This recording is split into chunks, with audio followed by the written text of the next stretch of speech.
As a video editor, here are some mistakes you should always try to avoid. There is no wrong or right way of doing anything, but there are some basic things you should know. Number one, sometimes you are lucky enough to be the one to shoot the video that you will edit. In that case, one of the mistakes you should try to avoid is not having your edits in mind while you are shooting. Technically, you need to start editing the video in your mind while you are still shooting. Doing this will save you a lot of time during the shoots and then during the edits. When you are shooting, you know what you want already, and then when you start editing, you just go for it right away. Number two, don't just jump into the editing stage. If it happened that you did not shoot the video, ask to be provided with necessary guides, maybe like script or a narration of how the edit will go. And then take your time to watch through the video, know what you want, have your final edit in mind before you go for it. Because if you start editing without knowing what you want, you will just be there putting clips on layers and layers without knowing what to expect. And at the end of the day, you might end up putting together a video that makes no sense, a video that has no story. So always look at your rushes, always know what you want before you start editing.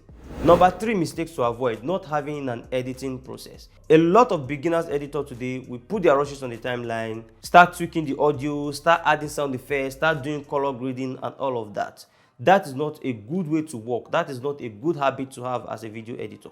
You need to do everything in process. You need to do everything step by step. Doing that will make your job easier, it will make the process smoother, and it will make the job easy for your computer to process. Number four, another mistake you should avoid is not having a proper file management. A lot of editors will shoot their videos, put everything in one folder, take it to the software, and then while editing, they take music from somewhere else, take sound effects from somewhere else, take other assets from different places and put it together. That is not a good way to work. If you happen to come back in the future, you have a lot of issues because you have all your assets scattered all over the places. A good file management method will be for you to create a folder with the name of project you are currently working on, and then inside that folder, have your bureau folder, have your music folder, have your SFS folder, have your project folder, and things like that. And everything you want to work in that project, make sure you put everything in that same folder. That way you can easily move it from computer to computer, from hard drive to hard drive, or even transfer it to another editor, or even come back to it in the future without issues of having to link files or not knowing where the files are. Number five, another mistake you can make as a video editor is you are too lazy to learn your keyboard shortcuts. I don't understand that, because using your keyboard shortcut is way easier than moving your mouse around to achieve a particular task. But I've heard a lot of editors saying shortcut is stressful.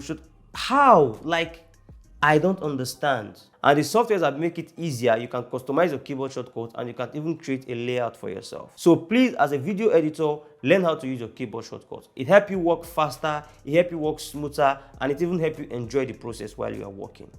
Number six, another mistake you can make is using the wrong music or a very loud music. Imagine this kind of video that I'm talking to you guys with this kind of energy, and then you have like a slow song under something.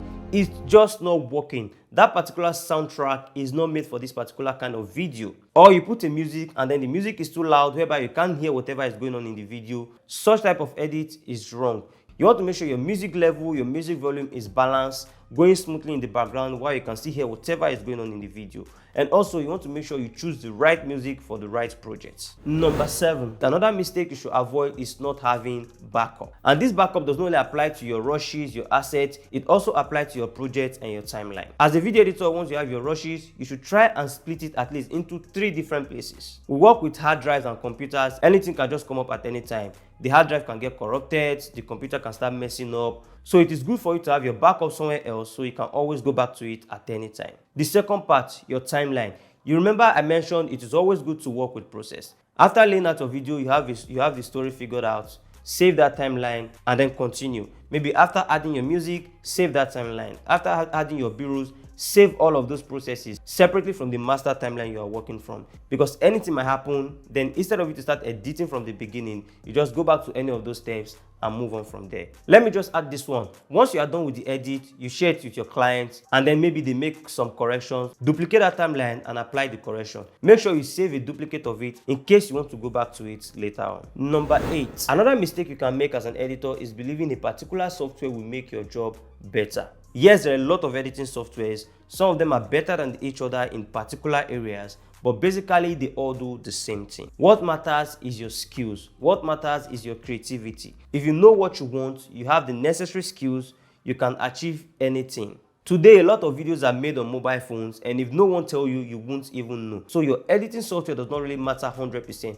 What matters is you. We'll talk more on softwares in the coming videos because there are softwares that are dedicated for particular tasks. That is a different case. But generally, there are video editing softwares, so just pick the ones that work for you and work with it. Number 9. Another thing you should try to avoid is over editing. Let's say a video that is meant to be smooth and straightforward, then you have a lot of transitions, put effects, every transition comes with a sound effect, just going here and there, things flying all around. All of those things can distract your audience and make them lose interest. Keep your edits simple, keep your edits smooth and straightforward. There are some places where you need to do all of those transitions and things like that. So as a video editor, you should know what to do for every project you are working on. Thank you for watching. I'll see you in the next one. Bye for now.